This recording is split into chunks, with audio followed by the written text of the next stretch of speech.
ওনার স্মৃতিতে একদম স্পষ্ট গতকালকের হাল্লাবোলের কথা। গতকালও আমরা ঠিক এইভাবেই শুরু করেছিলাম অভিষেক বন্দ্যোপাধ্যায়ের চোখ দেখানোর ইস্যু নিয়ে। এখন তার যে কোর্টে কালকে মামলা ছিল, কার্যত তা প্রায় খারিজ হয়ে যাওয়ার পরেও কোর্টের যে নির্দেশ ছিল যে যদি উনি এসএসকেএমে আসেন তাহলে এসএসকেএমের ডাক্তাররা একটা বোর্ড তৈরি করে ওনাকে দেখবেন এবং তার রিপোর্ট আগামী 8 তারিখের মধ্যে জমা দিতে হবে কোর্টে। কিন্তু অভিষেক সে পথেই হাঁটলেন না। কার্যত বলা যেতে পারে অভিষেক বন্দ্যোপাধ্যায় খানিকটা মরিয়া ছিলেন বিদেশে যাওয়ার জন্য। আচ্ছা, এখন এই মুহূর্তে আমরা মহাজাতি সদনে যাব। শুভেন্দু অধিকারী কি বলছেন রাজ্যের মুখ্যমন্ত্রী, শোনাবো আপনাদের। बहुत लंबा टाइम से उन्होंने एक विचार और आइडियोलॉजी के ऊपर काम कर रहा है। मैं भी उनको गार्डियन जैसे मानता हूं। मेरा नाम भवानीपुर में डिक्लेरेशन होने का बाद मैं भवानीपुर क्षेत्र में कुछ सीनियर राष्ट्रवादी कार्यकर्ता का घर में जाकर नमन किया, पांव छूकर प्रणाम किया। उसमें शाहौर जी भी था। उस दिन उन्होंने मुझे बता दिया, आप भवानीपुर में तो जीत रहा है, आपको चीफ मिनिस्टर का कुर्सी भी मिलने वाला है। मैं उनको धन्यवाद ज्ञापन करता हूं। और राजेंद्र राठौर जी, उनको भारतीय जनता पार्टी का सेंट्रल लीडरशिप ने विशेष मिशन, जैसे मिशन होता है ना, जैसे हमारी आर्मी पाकिस्तान के अंदर घुस के मारा, एक बड़ा मिशन देकर भवानीपुर भेजा। बोले जाओ अच्छा करके सबक सिखाओ। उन्होंने 8 एमएलए को राजस्थान से लाया था। 8 वार्ड का उन्होंने जिम्मेदारी ले लिया और काम शुरू कर दिया। बड़ा लीडर है लेकिन काम करने का आदत डाउन टू अर्थ है। मैं राजेंद्र जी को बहुत सारा मेरी ओर से कृतज्ञता ज्ञापन कर रहा हूं। उन्होंने बहुत मेहनत भी किया और भवानीपुर का जीत के लिए बहुत उनका बड़ा कंट्रीब्यूशन है। विजय भाई ओझा है, जमीन से जुड़ा हुआ नेता, काउंसिलर 3 बार और अभी तो एमएलए बन गया है। उन्होंने मुझे पूछ रहा था, दादा आप तो जागरण में पिछले 3 बार आया, इस बार सीएम बन गया, आना होगा? आना तो होगा। सीएम होगा तो क्या हो गया? मेरा जो काम मैं कर रहा था उसमें अंकुश लगाने का कोई मौका ही नहीं है। जागरण में तो पार्टिसिपेट करना चाहिए।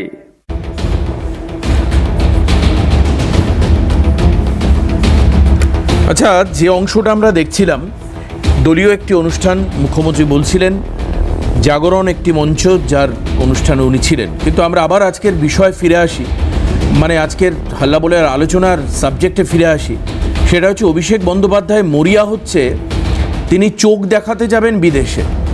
যে হাসপাতাল পশ্চিমবঙ্গ সরকারের পরিচালনায় পশ্চিমবঙ্গের 1 নম্বর হসপিটাল বলে দাবিদার ছিল, যেখানে ববি হাকিম থেকে শুরু করে শোভন চট্টোপাধ্যায় থেকে শুরু করে মদন দত্ত অনেকটা ঘরই ছিল এসএসকে। উনি তো দিনের পর দিন উঠবাড়ে ভর্তি থেকেছেন।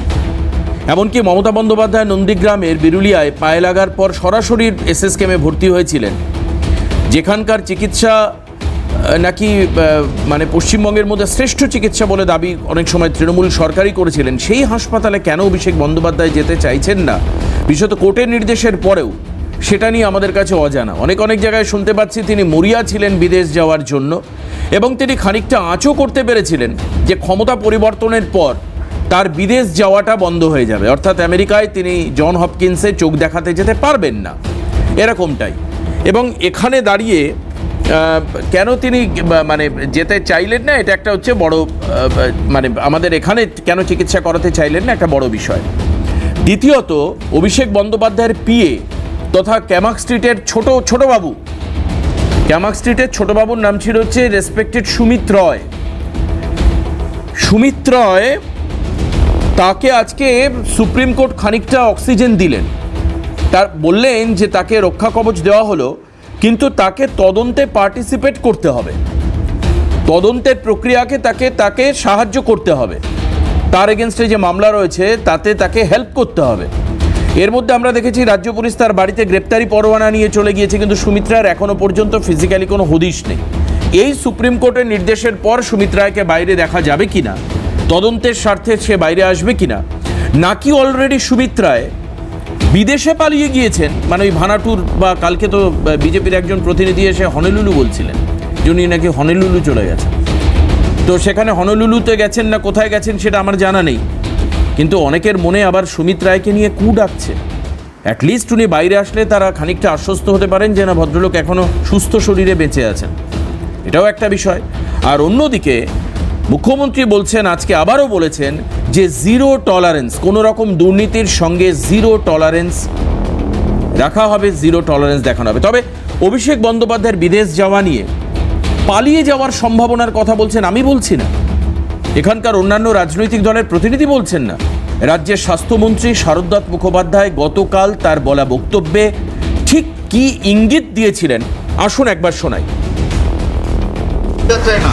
কোথায় যাবেন উনি? ইডি আর সিবিআইয়ের বেষ্টনী থেকে পেরিয়ে পালানোর যে প্রচেষ্টা ছিল সেটা বিচারপতি শেষ করে দিয়েছেন। এসএসকেএমে এলে ভালো, যা ডাক্তারবাবুরা আছেন পশ্চিমবঙ্গের নাগরিকদের চিকিৎসা ওরাই করছেন, তাদের দৃষ্টি পশ্চিমবঙ্গের ডাক্তাররা পশ্চিমবঙ্গের নাগরিককে দিয়ে দিয়েছেন। অভিষেক বন্দ্যোপাধ্যায় কোন চোখ চান জানেন না তো, ঋষিমুনির চোখের মণি, সেই চোখের মণি এখন ইডি আর সিবিআই খুঁজে বেড়াচ্ছে। পালানোর প্রচেষ্টা ছিল, লক্ষ্মণ রেখা টেনে দিয়েছে বিচারপতিরা। দিল্লি আর কোথায় যাবেন? মার্কিন যুক্তরাষ্ট্রের সেবাশ্রয় খোলার চেষ্টা করলে সেটা দেখতে পারেন। আমাদের এখানে তো অনেকগুলো খুললেন সেবাশ্রয়, দেখুন ডোনাল্ড ট্রাম্পের সঙ্গে কথা বলে ওখানে সেবাশ্রয় খোলেন কিনা। এভাবে পালানোর কোনো চেষ্টা করে তো লাভ নেই। লোকে বুঝতে পারছে, জনগণ বুঝতে পারছে উনি কি চাইছেন, চোখ দিয়ে তো সবই দেখতে পাচ্ছেন। উনি তো বলে দিচ্ছেন যে 31-এ নাকি আমাদের দেখে নেবেন, 31শে জুলাই পেরিয়ে গেল, কিছুই করতে পারলেন না। আমার মনে হয় না ওনার কোথায় কোনো বিশ্বাসযোগ্যতা আছে। তাহলে মন্ত্রী শারদাত মুখোপাধ্যায়ের কথা মতো সত্যি কি উনি পালিয়ে যেতে চাইছিলেন? কিন্তু কোর্টে ওনার আইনজীবী বলেছেন যে আমরা সীমিত সময়ের জন্য বা একটা সাময়িক সময়ের জন্য আমরা যাচ্ছি, সেটা 1 মাস বা 2 মাস হতে পারে বা 3 মাস হতে পারে। কিন্তু তাহলে অভিষেক কেন যাচ্ছিলেন? যদি তিনি আবার পশ্চিমবঙ্গে বা ভারতের মাটিতে ফেরতই আসেন, তার আইনজীবীর কথায় অন্তত পক্ষে, তাহলে কি উনি অন্য কোনো বিশেষ কারণে যাচ্ছিলেন? শুনেছি নাকি বিদেশে অনেক টাকা পয়সা রয়েছে, শুনেছি, আমার কাছে কোনো তথ্য নেই, চ্যানেলের কাছেও নেই।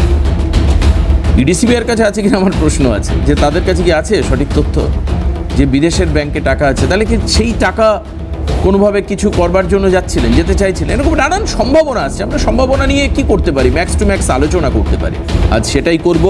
আসুন আমি পরিচয় করে দিই যারা আজকে আমাদের স্টুডিওতে রয়েছেন। আমাদের সঙ্গে রাজনৈতিক প্রতিনিধি আছেন, অরাজনৈতিক প্রতিনিধি রয়েছেন। মৌমিতা সরকার আমাদের সঙ্গে রয়েছেন, বিজেপি মুখপাত্র। মৌমিতাকে স্বাগত জানাবো আজকের অনুষ্ঠানে। সঙ্গে জয়ন্ত কুমার আইচ, কংগ্রেসের মুখপাত্র, জাতীয় কংগ্রেসের, স্বাগত জানাবো। সঙ্গে রাজনৈতিক বিশ্লেষক অধ্যাপক আজিজুল বিশ্বাস আমাদের সঙ্গে রয়েছেন। আজিজুল দাকেও আজকে অনুষ্ঠানে স্বাগত জানাই। আচ্ছা, কি মনে হচ্ছে যে আগামীকাল কি সুমিত সামনে আসবেন বা আগামী দিনে, নাকি একেবারে উনি বিনয় মিশ্রের মতো হারিয়ে যাবেন? মৌমিতার থেকে জানবার আগে অগ্নিমিত্রা পল কি বলেছেন সুমিত সম্পর্কে, দেবজিৎ সরকার কি বলেছেন, আসুন দ্রুত পরপর দুটো বাইট শুনে নিই, তারপর বিজেপির প্রতিনিধি মৌমিতা বলবেন। আমাদের বলার কি আছে? শর্ত সাপেক্ষে রক্ষা কবচ পেয়েছেন, রক্ষা কবচ নিয়ে ঘুরে বেড়াবেন, এতে তো কোনো অসুবিধা নেই।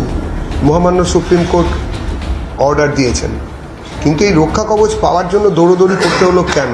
কি এমন কাজ করেছিলেন যে সবসময় পুলিশে ধরে নেবে এরকম ভয় আছে? সেটা নিয়েও ভাবতে হবে। তাকে তো খুঁজেই পাওয়া যাচ্ছে না। এই যে অভিষেক ব্যানার্জির আত্মসহায়ক, যিনি সমস্ত জালিয়াতি, চুরি, বদমাইশিটা করেছে, আমি বলছি না অভিষেক ব্যানার্জি কিছু করেননি, অভিষেক ব্যানার্জি সবই জানেন এবং সেই কারণেই বোধহয় উনি এত বাইরে যাওয়ার জন্য এত হাকুপাকু করছিলেন, যেটা আদালত বলেছে উনি বাইরে যেতে পারবেন না। বাইরে যাবেন কেন? আজকে এখানে যদি সুপার স্পেশালিটি হসপিটাল আপনারা বানিয়েছেন, আমরা তো বলেছি আমরা আয়ুষ্মান ভারত কার্ড দেবো, তাই না? একটা বেডে চিকিৎসা হবে, হ্যাঁ বোর্ড বসিয়ে দেবো, কোনো চিকিৎসার হবে না। চোখের হোক, আপনার মাথার হোক, আপনার হৃদয়ের হোক, সব রকম ডাক্তারবাবু আমাদের আছে। এবং সেবাশ্রয়তে আপনি যেটা করেছেন, হোমিওপ্যাথি ডাক্তারকে দিয়ে অ্যালোপ্যাথি ওষুধ দিয়েছেন আর কারুর পা কাটা গেছে, অন্তত আপনার পা আর হাতটা যাতে কাটা না যায়, গলাটা যাতে কাটা না যায়, আমরা কিন্তু সেই চেষ্টা করি। বেশ, তাহলে একটা বিরতি নিয়ে নিই। বিরতি নেওয়ার পর মৌমিতার কাছে যাব যে কি মনে করছে বিজেপি রাজনৈতিকভাবে, এবং অন্যদিকে এই যে অভিযোগ এবার হচ্ছে তথ্য প্রমাণ সংগ্রহ করে তদন্তকারীরা কতদিনে অভিষেক বা সুমিতকে বিচার ব্যবস্থার সামনে নিয়ে আসতে পারবে, যে যাতে বিচার ব্যবস্থা একটা কনক্লিউশনে আসতে পারে। কারণ অভিষেক অভিযুক্ত আর অভিষেক হচ্ছে সবার মাথা, এটা আমরা না করে ধরে নিন 10-15 বছর তো শুনছি, আজ প্রায় 10-15 বছর শুনছি। এবার এর তথ্য সংগ্রহ করবার কাজটা তদন্তকারীদেরই করতে হবে। বিরতির পর ফিরে মৌমিতা কি বলছেন শুনবো, দ্রুত ফিরে আসছি বিরতির পর, সঙ্গে থাকবেন। আসুন এবার এই ব্যাপারে মৌমিতা কি বলছেন আমি মৌমিতার থেকে জানবো। মৌমিতা প্লিজ। দেখুন, যেরকমভাবে আমরা দেখলাম যে আজকে সুপ্রিম কোর্টে অভিষেক ব্যানার্জি আত্মসহায়ক সুমিত রায়কে একটা শর্ত সাপেক্ষে তাকে জামিন দেওয়া হয়েছে। সেটা জামিন দেওয়া হয়েছে ঠিকই, কিন্তু আমাদের কিন্তু এখানে হাইকোর্টে ওনাকে জামিন দেওয়া হয়নি, এটা মনে রাখতে হবে। আজকে উনি শর্ত সাপেক্ষে জামিন পেয়েছেন, কিন্তু ওনাকে বারবার করে বলা হয়েছে যে যেন উনি ইডি সিবিআই বা যত রকম ইনভেস্টিগেশন হবে সেখানে সব রকম সাহায্য করেন। কিন্তু এখনও অবধি, আজ অবধি উনি কোনো রকম সাহায্য, কোনো রকম ইনভেস্টিগেশনে করছেন না। মানে আগাম জামিন আর কি, হ্যাঁ, মানে ওনাকে তো গ্রেফতারি করা যায় না, আগাম জামিনের আবেদন। একদম না, উনি সুপ্রিম কোর্ট দিলে জামিন আমার কেন ওনাকে নিতে হচ্ছে, কেন ওনার এত ভয়?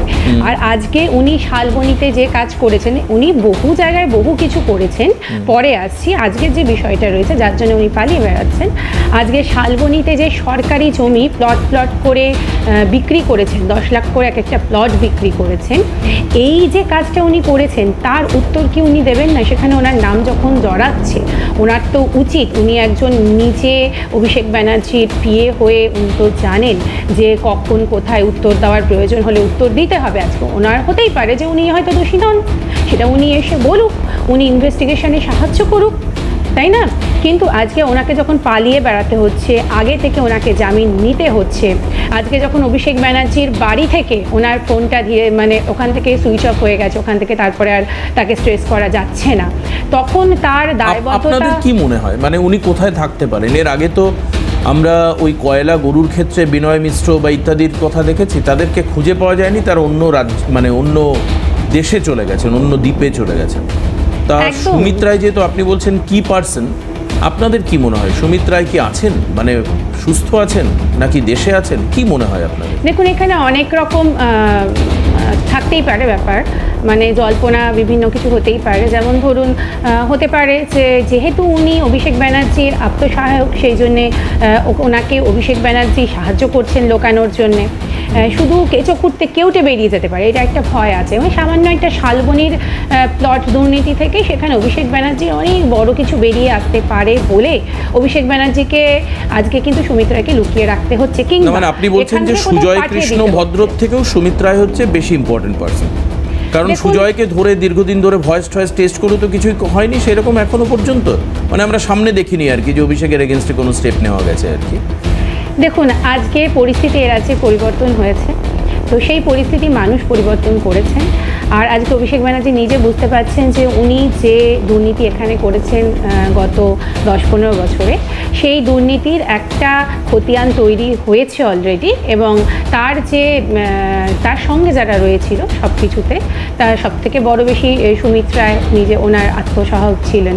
তো সেখানে দাঁড়িয়ে আজকে সুমিত রায় যদি সামনে আসে, বা সে যদি চাপের মুখে বা সে যদি এনকোয়ারির মুখে তাকে সে বলে দেয় অনেক কিছু, তার ভেতর থেকে নিজেকে বাঁচাতে গিয়ে গিয়ে তার যদি সত্যিগুলো উদ্ঘাটন করতে হয়, তাকে যদি মানে আপনি বলছেন যে সুমিতকে অভিষেকও লুকিয়ে রাখতে পারে, এর একটা সম্ভাবনা রয়েছে এবং তার প্রভাবটা এখানে নয়, এখান থেকে অন্য জায়গায় তাকে হয়তো পাঠিয়ে দিয়েছে, হয়তো সেই রাজ্যেই নেই, মেবি রাজ্যে কেন দেশেও হয়তো নেই, কারণ দেশের ম্যাক্সিমামটাই হচ্ছে বিজেপি শাসিত রাজ্য রয়েছে, কাজে সেখানেও লুকিয়ে থাকা খুব একটা সম্ভব নয়। কিন্তু দেশের বাইরে খুব সহজে চলে যাবে, তাহলেও দায়িত্ব কিন্তু কেন্দ্রীয় সরকারের বর্তায় যে সুমিত রায় ইনভেস্টিগেশন বা যখন তার এগেনস্টে অভিযোগ আসছে এরকম একজন কি পার্সন সে কী করে দেশ ছেড়ে চলে গেল। আমি অবশ্যই অরাজনৈতিক আজিজুলদার কাছে আসার আগে রাজনৈতিক জয়ন্তদার কাছ থেকে জানতে চাইব, জয়ন্তদা এই যে মামলাগুলোর দীর্ঘসূত্রিতা, দীর্ঘদিন ধরে দেখুন, আজও দুঃখের বিষয় আপনাদেরই আব্দুল মান্নান সাহেব 2011 সালে সারদা মামলা নিয়ে উনি লড়াইটা শুরু করেন, মানে সেই সারদার এখনও পর্যন্ত কনক্লুশন হলো না।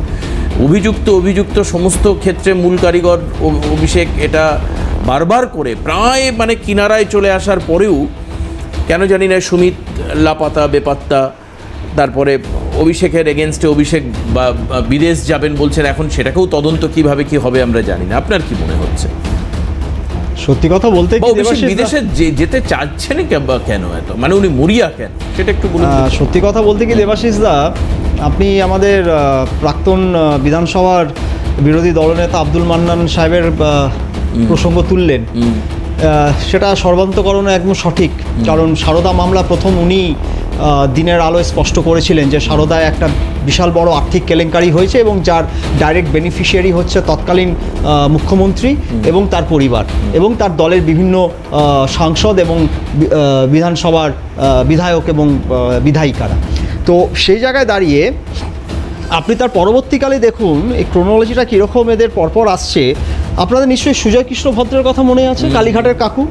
এই কালীঘাটের কাকু যখন এই প্রাইমারি শিক্ষকদের যখন এই চাকরি চুরির মামলা চলছে এবং সেই মামলার জন্য তার কাছে যখন ইডি পৌঁছেছে, পরবর্তীকালে সিবিআই পৌঁছেছে, এই সুজয় কৃষ্ণ ভদ্র বলেছিলেন যে আমার সাহেবকে কেউ কোনোদিন ধরতে পারবে না, আমার কাছে অবধি এসে এই তদন্ত থেমে যাবে এবং আমার সাহেব অবধি পৌঁছতে পারবেন না। কনফিডেন্স লেভেলটা একবার ভাবুন যে এদের কনফিডেন্স লেভেলটা কোথায় পৌঁছে গেছে।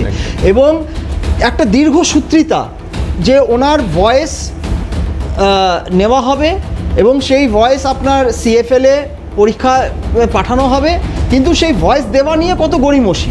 ঠিক একই রকমভাবে পরবর্তীকালে আমরা দেখলাম মানে আমরা এটাও দেখেছি জয়ন্তদা যে উনি পেডিয়াট্রিক ওয়ার্ডে ভর্তি হয়ে গেছেন। এক্স্যাক্টলি আমার আজও মনে আছে সেই ছবিটা, বাচ্চাদের বেডে সুজয় কৃষ্ণ ভদ্র শুয়ে রয়েছে।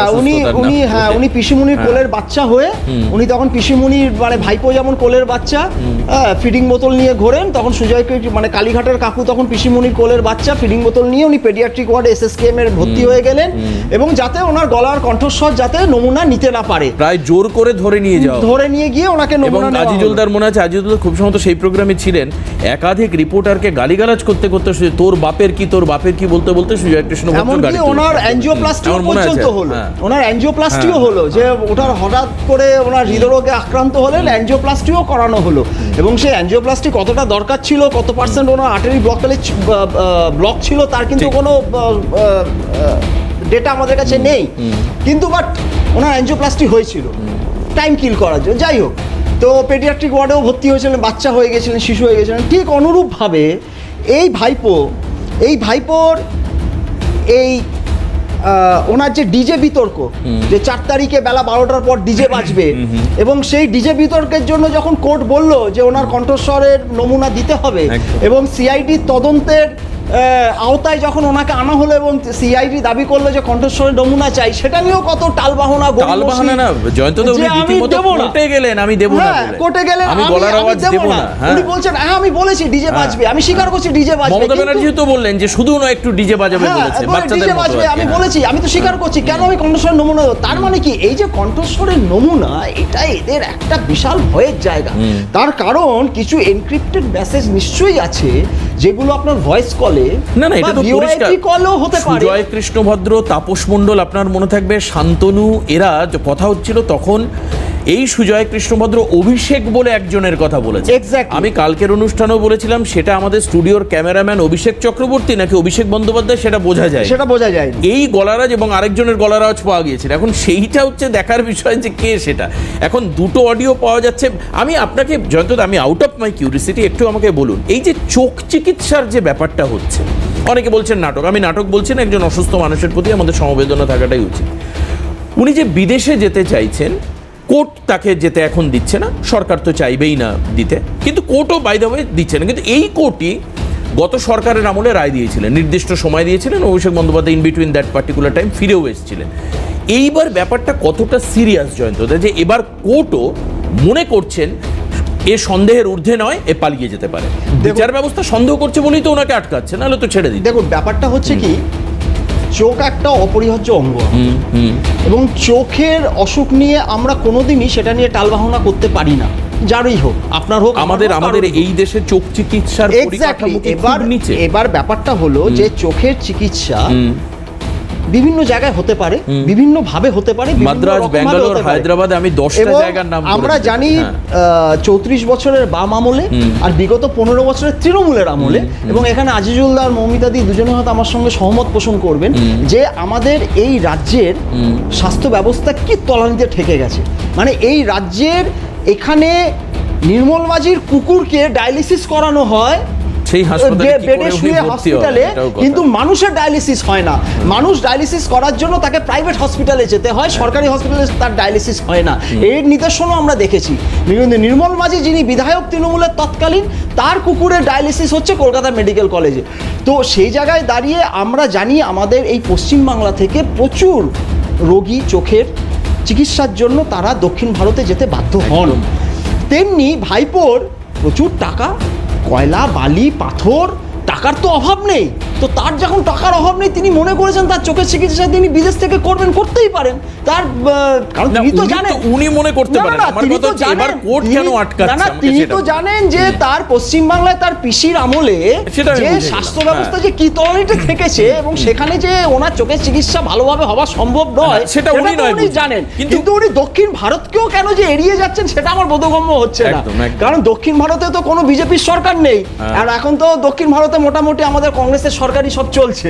তো উনি তো আমাদের কাছেও বলতে পারতেন যে দাদা, রাহুল গান্ধীকেও বলতে পারতেন যে দাদা আমার একটু চোখের ব্যবস্থাটা করে দিন, চোখের চিকিৎসাটা যদি করতে পারি দক্ষিণ ভারতে। হ্যাঁ, আপনারা তো এখন সব জায়গায় সরকার আছে, উনি তাও করছেন না। হ্যাঁ, কিন্তু উনি আমেরিকায় যেতে চাইছেন। এখন আমি জানি না ডোনাল্ড ট্রাম্পের সঙ্গে ওনার কিছু আবার হটলাইনে যোগাযোগ আছে কি না, কারণ আমাদের দেশের প্রধানমন্ত্রী তো মাই ফ্রেন্ড ডোনাল্ড ট্রাম্পকে খুব জড়িয়ে ঠড়িয়ে ধরেন, আর আমরা তো জানি যাহাই পদ্মফুল তাহাই জোড়া ফুল। তো এখন তৃণমূল বিজেপির সেটা কোনো আন্ডারস্ট্যান্ডিং আছে কিনা জানি না, বাট বিচার বিভাগ তো হচ্ছে নিরপেক্ষ, এবং বিচার বিভাগের ওপর আমাদের কিন্তু সবসময় আস্থা আছে। আমরা ভারতের জনগণ, আমরা বিচার বিভাগের উপর আস্থা রাখি। তো সেই জন্য বিচার ব্যবস্থা মনে করেছেন, অনারেবল জাস্টিসরা মনে করেছেন যে ভারতবর্ষে বহু জায়গা আছে, আপনার যদি কলকাতায় অসুবিধা হয়, SSKM যেটা হচ্ছে সুপার স্পেশালিটি, একমাত্র সুপার স্পেশালিটি হসপিটাল, এবং অ্যাপেক্স হসপিটাল আমাদের পশ্চিমবাংলার, যেখানে খালি রেফারেল কেসই প্রচুর আসে। হ্যাঁ, তো সেখানেও আপনি দেখাতে পারেন, যদি সেখানেও আপনার মনে করছেন যে সারা ভারতে কোথাও চলে যান, ওনার মূল্যবান এই পাখির চোখ কোথাও চিকিৎসা হবে না, আপনি এইমসে চলে যান, আপনি শঙ্কর নেত্রালয় চলে যান, কিন্তু আপনাকে কেন আমেরিকাতে যেতে হবে? এবার আমেরিকাতে ওনার প্রচুর টাকা পয়সা রয়েছে, সাথে আমেরিকা আছে নাকি ওই ফ্লাইটটা যে দুবাই হয়ে যায়, দুবাইতে আছে। এবার আমি বালি, পাথর, কয়লা, গরু, অনেক টাকা পয়সা রয়েছে, সেগুলোর বিলি বন্টন ব্যবস্থা সেটা বলতে পারবো না। আচ্ছা, আমি আজিজুলদার কাছে আসবো। মৌমিতাদি কি বলবেন কিনা আমি জানি না, কিন্তু মৌমিতাদিকে দীপঙ্করদা বলেছেন যে যা পদ্মফুল তাই জোড়া ফুল, জয়ন্তদা বলেছেন যা জোড়া ফুল তাই পদ্মফুল। আমি সেদিন আমাদের প্রডিউসার রিনান্দ্রেইকে বলছিলাম যে এই যে 4 তারিখে রেজাল্ট বেরোনোর পর সোনিয়া গান্ধী যে মমতা বন্দ্যোপাধ্যায়কে জড়িয়ে ধরেছেন, সেই ছবিটাকে হারিয়ে গেছে। তো যাই হোক, সেটা যদি সামনে আসে কার সঙ্গে কে বেশি ক্লোজ, তখন সেটা সামনে আসবে। সবাই সবার ক্লোজ, জড়িয়ে ধরে সোনিয়া গান্ধীর কাছে মমতা বন্দ্যোপাধ্যায় বহুবার বহুবার গেছেন, যাচ্ছেন, হয়তো আগামী দিনেও যাবেন, কিন্তু কিসের জন্য যাবেন সেটা কিন্তু বাংলার মানুষ জানে। কারণ ওনার এখন ওনার বাঁচার তাগিদ এবং বাঁচার জন্য ওনাকে কংগ্রেসের হাত ধরতে হবে। আমি কংগ্রেসের সমস্ত নেতাকে রেসপেক্ট করি, মমিতাতে আমি আসছি, কংগ্রেসের হাত ধরবার জন্য ওনাকে যেতে হবে। কংগ্রেস অবশ্যই জাতীয় দল, আমি সমস্ত নেতাদের তাদের শালীনতা শিষ্টাচারের জন্য আমি সম্মান করি, কিন্তু ছবিগুলো আসলে সংবাদ মাধ্যমের প্রতিনিধি হিসাবে মনে পড়ে যায়। আরেকটা খবরও মনে পড়ছে, এখন আইজুলদা একটু হাসবেন, কোনো একবার নাকি দিল্লিতে গিয়ে ভোর 5:30টার সময় রাহুল গান্ধীর সঙ্গে অভিষেক বন্দ্যোপাধ্যায় দেখা করতে গিয়েছিলেন এবং দীর্ঘ প্রায় 1 ঘন্টা 45 মিনিটের একটা মিটিং এর কথা আমাদের সবার জানা। এক্স্যাক্টলি ঠিক বলেছেন দেবাশিস দা, এক মিনিট সময় নিচ্ছি, একটা মিনিট সময় নিচ্ছি, একদম ঠিক কথা বলেছেন। যেমন আজকেও একটা খবরে প্রকাশ হয়েছে যে এই ভাইপো মানে মহামানব অভিষেক বন্দ্যোপাধ্যায় মদন মিত্রকে বলছেন যে তুমি একটু ব্যবস্থা করে দাও না বিজেপিকে বলে, যাতে আমাকে আমেরিকায় যাওয়ার পারমিশনটা দেয়, তুমি একটু বলো যাতে আমেরিকায় আমি যেতে পারি। এবং সেটা মদন মিত্র অন ক্যামেরা ফাঁস করে দিয়েছে।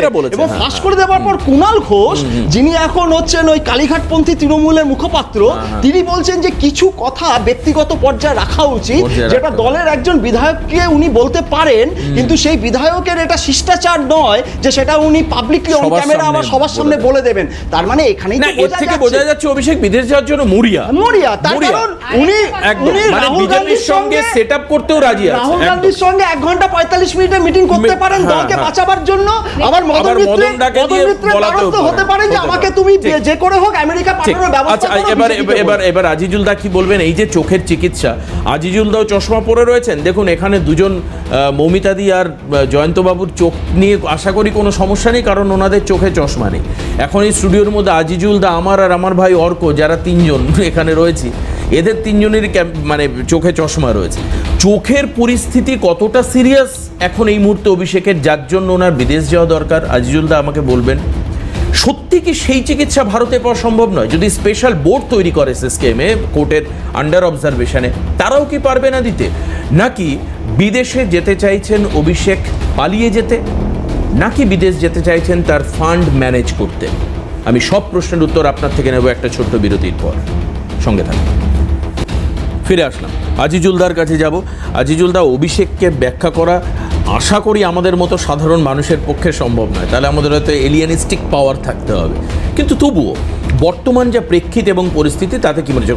হাইকোর্ট যেটা মনে করছেন, আমি আজিজুলদাকে জাস্ট ধরিয়ে দিই, যে তার এগেনস্টে 16টা মামলা রয়েছে, তার এখন যদি সে বিদেশে যায় যে কোনো মামলায় নোটিশ দিয়ে তাকে ডাকতে পারেন। কালকে সৌগত ভট্টাচার্য মাননীয় বিচারপতি এই কথাটাই উল্লেখ করেছেন। বাদবাকি পেছনের স্টোরিটা কি? আসলে কি এই বিষয়টাকে যদি আমি রাজনৈতিক আবেগ দিয়ে ব্যাখ্যা করি তাহলে ঠিকঠাক হবে না। বিষয়টাকে আইনি নীতি এবং চিকিৎসা বিজ্ঞানের যে ভিত্তি সেইটাকে ধরে এগোতে হবে। এটা তো ঘটনা, আমাদের দেশের প্রত্যেকটা নাগরিককে সংবিধান তার মৌলিক অধিকারের পর্যায়ে একটা ব্যক্তি স্বাধীনতার অধিকার দিয়েছে। সুতরাং কোনো ব্যক্তি অবশ্যই চাইতে পারে, তার চিকিৎসার অধিকার চাইতে পারে, একটা সাংবিধানিক অধিকার। কিন্তু চিকিৎসার অধিকার এখানে গুরুত্ব পাবে ততটাই যতটা যেহেতু আদালতের নজরদারিতে কোনো ব্যক্তি যদি থাকে এবং সেই ব্যক্তি যদি হাই প্রোফাইল হন এবং সেই ব্যক্তির নামে যদি একাধিক দুর্নীতির বিষয় যুক্ত থাকে, তাহলে আদালতের কোনো নির্দেশকে সম্মান জানানো সেটা ওই ব্যক্তির একটা দায়িত্ব এবং কর্তব্যের মধ্যে পড়ে। সুতরাং এই মাপকাঠিতে যদি আমরা অভিষেক বন্দ্যোপাধ্যায়ের বিদেশ যাওয়া, চিকিৎসার বিষয় বা অন্যান্য যে বিষয়গুলো আসছে সেই বিষয়গুলোকে আলোচনায় আনতে হবে। এটা ঘটনা, অভিষেক বন্দ্যোপাধ্যায়কে তো প্রমাণ করতে হবে যে তার চিকিৎসার জন্য এই মুহূর্তে বিদেশ যাওয়া জরুরি, এবং সেটা কারা বলতে পারে? মেডিকেল বোর্ড বলতে পারে। কিন্তু সেই মেডিকেল বোর্ডের যদি ছাড়পত্র না পাই তাহলে তো কোনো প্রশ্নই নেই এসে বিদেশে গিয়ে চিকিৎসা করবে। ওনাকে যিনি রেকমেন্ড করছেন, কোর্ট বলছে তার নাকি রেজিস্ট্রেশন নাম্বার নেই। ওনাকে যিনি রেকমেন্ড করছেন বিদেশে যাওয়ার জন্য, সেই চিকিৎসক যার নামে পেপার তৈরি করে উনি দিয়েছেন, তার নাকি এটা কোর্ট মনে করছে যে তার রেজিস্ট্রেশন নাম্বার ওই পেপারে উল্লেখ করা নেই। হ্যাঁ, হয়তো বা হতে পারে, সেটা মানে রেজিস্ট্রেশন হয়তো আনফোর্সড এরার হতে পারে, কিন্তু এটা তো ঘটনা যেটা যদি আমি মানে ক্রনোলজির উপর ভিত্তি করে বলি যে 4 তারিখের আগে মানে এই চোখের যে প্রবলেমটা অভিষেক বন্দ্যোপাধ্যায় সেটা তো হয়েছে, আমরা দীর্ঘদিন জানি, এবং একাধিকবার তিনি বিদেশে গিয়েছেন, বিদেশের হসপিটালে তিনি চিকিৎসা করিয়েছেন, এখন প্রশ্ন হচ্ছে আবার যেতে চাইছেন যখন, তিনি আর ওই রাজ্যের শাসন ক্ষমতার যে যে যে বলয়, সেই বলয়ের মধ্যে নেই। এবং 4 তারিখের পরে 4 মে রাজনৈতিক পালাবদলের পর বাংলার রাজনীতিতে আমরা যারা বাংলার সাধারণ মানুষ রাজনীতি নিয়ে যারা চর্চা করি, অনেক কিছু যেগুলো নতুনভাবে এখানে আমদানি হয়েছে, যেমন ডিম থেরাপি, যে কোথা থেকে শুরু হয়েছে, অভিষেক বন্দ্যোপাধ্যায়কে দিয়ে শুরু হয়েছে। এবং সেই ডিম থেরাপি পরবর্তীকালে দুর্নীতির সঙ্গে যুক্ত এমন ব্যক্তিরা আক্রান্ত হয়েছেন, আবার অনেকে আবার ডিম থেরাপি থেকে বাঁচতে ওই ভালো তৃণমূল, খারাপ তৃণমূল, কালীঘাট তৃণমূল, যে কোনো একটা শিবিরে তারা নিজেরা আশ্রয় খুঁজে নিয়েছে। এবং আই থিঙ্ক আমরা সবাই জানি যে ভালো তৃণমূলে এক গাদা এমএলএ, এক গাদা এমপি তারা চলে গিয়েছেন, অথচ দুর্নীতির সমস্ত দায়টা অভিষেক বন্দ্যোপাধ্যায়ের ঘাড়ে এসেছে। এই আঙ্গিকে যদি বিচার করি যে সমস্ত দুর্নীতির দায় যদি অভিষেক বন্দ্যোপাধ্যায়ের হয়, তাহলে এবং সেটা যদি আদালতের বিচারাধীন বিষয় হয়, তাহলে আদালতকে তো সম্মান জানাতেই হবে। এবং সেই আপনি বলছেন যে ওনার উচিত ফেস করা, মানে এই অবশ্য এই প্রসঙ্গে আমি তোমাকে বলছি যে এই সুমিত্রার প্রসঙ্গটা নিয়ে আসবে, মেলাবে আর মিলিবে, কোথাও না কোথাও সুমিত্রাই আর অভিষেক বন্দ্যোপাধ্যায় কিন্তু মিলে যাচ্ছেন একটা জায়গায়। আজকে সুমিত্রাই আইনি সুরক্ষা কবচ যেটা পেয়েছেন, এটা একটা নির্দিষ্ট শর্তে দেওয়া হয়, যে শর্তে অভিষেক বন্দ্যোপাধ্যায় এতদিন পর্যন্ত আইনি সুরক্ষা পেয়ে এসেছেন বলেই অনেক সাধারণ মানুষের মধ্যে প্রশ্ন যে ছোটখাটো নেতারা জেলের মধ্যে ঢুকে গেল দুর্নীতির দায়ে, অভিষেক বন্দ্যোপাধ্যায় কেন এখন বাইরে, তাহলে কি সেটিং? তাদের জন্য আমি বলছি যেটা এখানেও কিন্তু অভিষেক বন্দ্যোপাধ্যায় আইনি রক্ষা কবচকে সামনে রেখে বা পাথে করে এখনো পর্যন্ত তদন্ত যে সংস্থাগুলো আছে, সেই তদন্ত সংস্থাগুলোকে কোর্টের নির্দেশ মেনে, কোর্টের আদেশ মেনে তিনি সেই তদন্তে সহযোগিতা করছেন। এই প্রমাণ, এই বিশ্বাসযোগ্যতা দিতে পেরেছেন বলেই তিনি এখনো পর্যন্ত রক্ষা কবচ পেয়ে আসছেন। সুমিত রায়ের ক্ষেত্রে কিন্তু যে বিষয়টা তিনি যেটা পেলেন, এটাও কিন্তু একই রকম বিষয়। সুমিত রায়কে কিন্তু এই রক্ষা কবচ কন্টিনিউ করতে হতে পারে, তিনি যদি একটাই শর্তে, তিনি যদি এই তদন্ত প্রক্রিয়ায়, বিচার প্রক্রিয়ায় তিনি যদি রেসপন্স করেন। এখনো পর্যন্ত রেসপন্স করেছেন কি করেননি বাংলার মানুষ সবাই জানেন, আমার আলাদা করে বলার কোনো এখানে জায়গা নেই। তিনি একেবারেই প্রায় নিরুদ্দেশ। এখন আমরা ফিরবো আবার জিরো টলারেন্সের কথা বক্তব্য বলছেন শুভেন্দু অধিকারী, রাজ্যের মুখ্যমন্ত্রী। একটা ছোট্ট বিরতির পর ফিরে এসে আপনাদেরকে শোনাবো যে বর্তমানে রাজ্য সরকারের অবস্থান আরও আরেকবার স্পষ্ট করে দিলেন প্রশাসনিক প্রধান শুভেন্দু অধিকারী। দেখাবো তার বক্তব্য, মানে শোনাবো আপনাদের একটা বিরতির পর ফিরে এসে। সঙ্গে থাকবেন।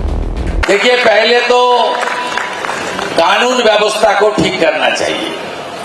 जिस तरीके से गुंडागर्दी, सिंडिकेट राज, काटमानी, चांदा वसूली, जिस तरीके से माहौल था उसको तो बदलना चाहिए। पहले बिजनेस फ्रेंडली एनवायरनमेंट होगा, इंडस्ट्री के लिए अच्छा पॉलिसी होगा, सिंगल विंडो सिस्टम होगा, जमीन का व्यवस्था होगा।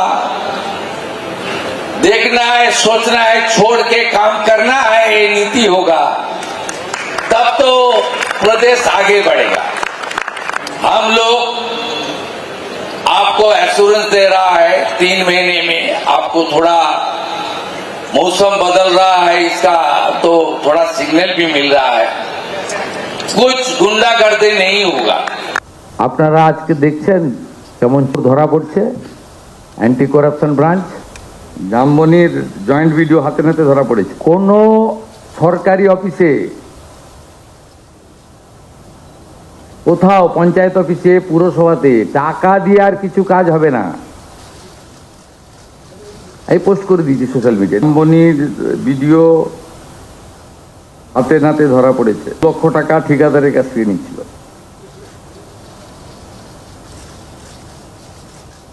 Anti corruption branch is working. মোবিদি, এটা সরকারের খুব স্বাভাবিক পদক্ষেপ। সরকার অনেক ক্ষেত্রে প্রতিজ্ঞাবদ্ধ ছিলেন, প্রতিশ্রুতি দিয়েছিলেন, তাদের এই কাজটা করতেই হবে সরকারের, নাহলে ইমেজ নষ্ট হবে।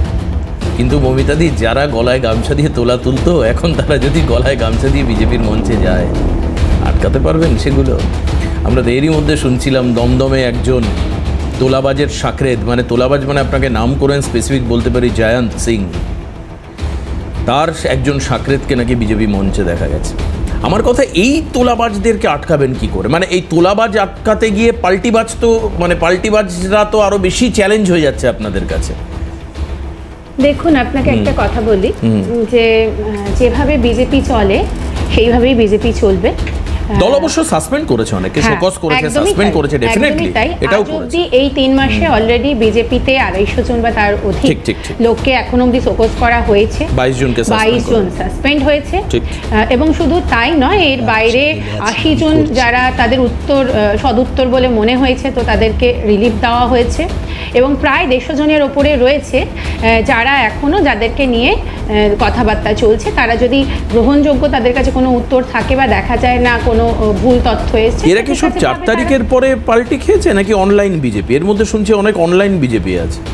হ্যাঁ, একদম ঠিক বলছেন, খুব একটা ভুল বলছেন না। তার কারণ আমরা যখন বিজেপি থেকে মেম্বারশিপ আমাদের ড্রাইভগুলো হতো না, তখন আমরাও অবশ্য বলেছি মঞ্চ থেকে, বিভিন্ন জায়গা থেকে, দেখুন বিজেপির আপনারা যেখানেই থাকুন, যে কিন্তু বিজেপির আপনারা সদস্য হয়ে যান, প্রাইমারি মেম্বার হয়ে যান, না তো বিজেপি আসলে তো তখন পালানোর রাস্তা পাবেন না। এবং তারা আমাদের এই ব্যঙ্গাত্মক কথাটাকে সিরিয়াসলি নিয়েছে এবং বিজেপির সত্যি তারা প্রাইমারি সদস্য অনেকে হয়ে থেকেছে, এবং সেই কারণে তারা অনেকে শুনতে পাচ্ছি সেই কার্ডটাকে নাকি ল্যামিনেশন করে গলায় ঝুলিয়ে নিয়ে আসছে। যারা প্রকৃত বিজেপি, তাদের কোনোদিনও নিজেদের না ওই দেখাতে হয় না যে আমি বিজেপি সদস্য হয়েছি, সেটাকে আবার ডাউনলোড করে ল্যামিনেশন করে গলায় ঝুলিয়ে পকেটে নিয়ে ঘুরতে হয়। সেদিন অরিজিৎ বক্সী বলছিলেন যে 2016 সাল থেকে বিজেপির কার্ড, মানে অনলাইন কার্ড হোল্ডার, তিনি এই নির্বাচনে ভোট প্রচারে তৃণমূলের বাইক র্যালিতে অংশগ্রহণ করেছিলেন। অরিজিৎ বক্সী বিধায়ক বলছেন, দমদমের বিধায়ক। একদম আমরা যখনই আমাদের এই মেম্বারশিপ ড্রাইভটা হয়, তখন আমরা বলি যে আপনাদেরকে বাঁচতে হবে, এবং জানি আমরা যে তারা হয়, কারণ যে ডেটাটা আমাদের কাছে আসে না মেম্বারশিপ ড্রাইভের পরে, আমরা অবাক হয়ে যাই। বুথ ওয়াইজ আমাদের ডেটা আসে যে সেখানে অনেক টিএমসি বলুন, অনেক কংগ্রেস বলুন, অনেক সিপিএম বলুন, মানে অনেক লোকেরা, তাদের নাম আমরা পাই, সেখানে তথ্য পান পাই না। কিন্তু আপনার এটা দলের প্রতি বিশ্বাস আছে যে দল সেই ক্ষেত্রে দরজাটাকে একদম বন্ধ রাখবে? শ্রমিক ভট্টাচার্যের নেতৃত্বে দল কোনো তোলামুলি বা তোলাবাজ বা তৃণমূলের পাল্টিবাজকে দলে জায়গা দেবে না, তাই বলছেন? দেখুন, আজকে কিন্তু আমাদের ভোট পরবর্তী যেটা দলের থেকে যে নির্দেশ এসছে, শ্রমিকদা যে কথা বলেছেন, উনি আমাদের অভিভাবক দলের, যে কোনো রকম করে তোলাবাজকে এখানে জায়গা দেওয়া হবে না। একবার কংগ্রেস গেল, সবাই সিপিএমে ঢুকলো, সিপিএম গেল, সবাই তৃণমূলে ঢুকলো, আবার তৃণমূল গেল, আবার সব এসে সেই সবই নিজেদের স্বার্থে, নিজেদের শুধুমাত্র নিজেদের আত্মস্বার্থ চরিতার্থ করতে কেউ বিজেপিতে আসবে, এটা হবে না। এখানে আসা এত সোজা ব্যাপার নয়। হ্যাঁ, একটা সময় এসেছে, তখন দেখুন যারা দুর্দিনে এসেছে, দুর্দিনে থেকে নিজেদের প্রমাণ দিয়েছে যে না, তারা বিগত দিনে যে আদর্শগুলো নিয়ে ছিল, সেটা কোনো একটা জায়গায় আমরাও নিজেদের প্রতিদিন রেকটিফাই করি, মানুষকে রেকটিফাই করে তারা এসেছে। কিন্তু আজকে শুধুমাত্র বিজেপি সরকারে এই রাজ্যে এসেছে বলে আজকে জাম্প করব নিজেরা বাঁচার জন্যে, বা নিজেদের যা কিছু আত্মসাৎ এতদিন করেছি সেই সম্পত্তিগুলোকে বাঁচানোর জন্য, তা হবে না, তা আমরা করতে দেব না। একদম জয়ন্তদা, সত্যি এটা সম্ভব? প্রশাসন বলছে কড়া পদক্ষেপ, শুভেন্দুবাবু যেটা বলছেন, অনেক জায়গায় ধরপাকড় হচ্ছে, কিন্তু আবার আজিজুল দা নাকি এর মধ্যে একটা বললেন ভালো তৃণমূল খারাপ তৃণমূল, এটাও তো বাস্তব। ভালো তৃণমূল খারাপ তৃণমূল তো এখন দিনের আলোর মতো খুব স্পষ্ট। ভালো তৃণমূলে যোগ দেওয়ার একটা হিড়িক, ভালো তৃণমূল সাজার একটা হিড়িক তো আমরা লক্ষ্য করছি এবং পরিলক্ষিত হচ্ছে বিভিন্নভাবে। কিন্তু আমি যেটা দিয়ে শুরু করতে চাইবো সেটা হচ্ছে পাণ্ডবেশ্বরের বিধায়ক জিতেন্দ্র তেওয়ারি, যিনি তৃণমূলের জেলা সভাপতি ছিলেন পশ্চিম বর্ধমানের একটা সময়। পরবর্তীকালে উনি বিজেপি জয়েন করেন এবং উনি নির্বিচ্ছিন্নভাবে তারপর থেকে বিজেপিটা উনি 5 বছর উনি খুব সুন্দরভাবে করেছেন। উনি এই বিধায়ক হওয়ার পরে উনি মঞ্চে দাঁড়িয়ে পরিষ্কার বলেছেন যে তৃণমূলের আমলে ওই পাণ্ডবেশ্বর এবং দুর্গাপুর সংলগ্ন অঞ্চলে যে হারে তোলাবাজি হতো, এই বিজেপি ক্ষমতায় আসার পর 3 মাসে সেটাকে ক্রস করে চলে গেছে, সেই তোলাবাজির পরিমাণটাকে ক্রস করে চলে গেছে। এবং উনি কিন্তু অন্য কোনো দলকে সেখানে আঙুল দেখাননি, উনি নিজের দল বিজেপির তথাকথিত কার্যকর্তাদের এটাও তো তার ব্যর্থতা, মানে প্রশাসন তাদের, তিনি দলের একাংশকে ক্লেম করবেন, এটা তো হতে পারে না। প্রশাসন তাদের, বিধায়ক তাদের, এবং সেই বিধায়ক দাঁড়িয়ে সঙ্গে হেল্পলাইন নাম্বার চালু রয়েছে, যে কোনো জায়গায় করাপশনের এগেইনস্টে, তার মানে এখানে হেল্পলাইন নাম্বারে ফোন করবে। একজন বিজেপির এমএলএ, আমরা নিজেদেরকে সবসময় আমাদের মধ্যে থেকেও যদি আপনি বলছেন এটা self declaration, Yes. Self declaration না, মানে সেলফ ডিক্লারেশন ডিক্লারেশনের থেকেও বড় কথা দেখুন, আমাদের মধ্যে যদি কেউ দেখি অন্যায় করছে, ভুল করছে, তাহলে সেটা ওপেন বলা তাহলে হবে। সেটা ওপেন বলা হবে, বেশ। সেটা ওপেন নিয়ে আসা হবে। না, না, সময় খুব open- কম, open বলা খুব হওয়ার কম পর- সময়। আজিজুল দাকে একটু এই নিই। নয় যে তাকে Open- বাঁচানো open হবে, বলা তার হওয়ার থেকে পর- তাকে আমরা বলবো না Open যে বলা তুমি হওয়ার চার পর আনা 75-25 হ্যাঁ, ভাগ দাও। এখানে- না, না, এখানে open 12 বলা আনা হওয়ার পর সেই কিভাবে দল চাকরিতে বিরোধী ব্যবস্থা একটু আজিজুল দা বলুন, সেই আজিজুল দা। দিকটা তদন্তে দেখতে হবে যে প্রপার ব্যবস্থাটা আচ্ছা, নেওয়া আচ্ছা, হলো কিনা প্রশাসনিক ভাবে, নাকি সেখানে তাহলে দাদা। প্রশাসনিক ব্যর্থতাটাই কিন্তু দাদা, পরিলক্ষিত একদমই হবে। না, একদমই না, সবাই সরকারে এসেছি, প্লিজ তুমি প্লিজ এখন কি আজিজুল দা বলুন, নির্মম ভাবে ওরা কেটে নেবে না হলে, প্লিজ আজিজুল দা। আসলে কি আমরা সত্যি মন থেকে চাই হ্যাঁ। যে রাজ্যে একটা দুর্নীতিমুক্ত প্রশাসন গড়ে উঠুক, যেখানে আইনের শাসন প্রতিষ্ঠিত হবে। ঠিক।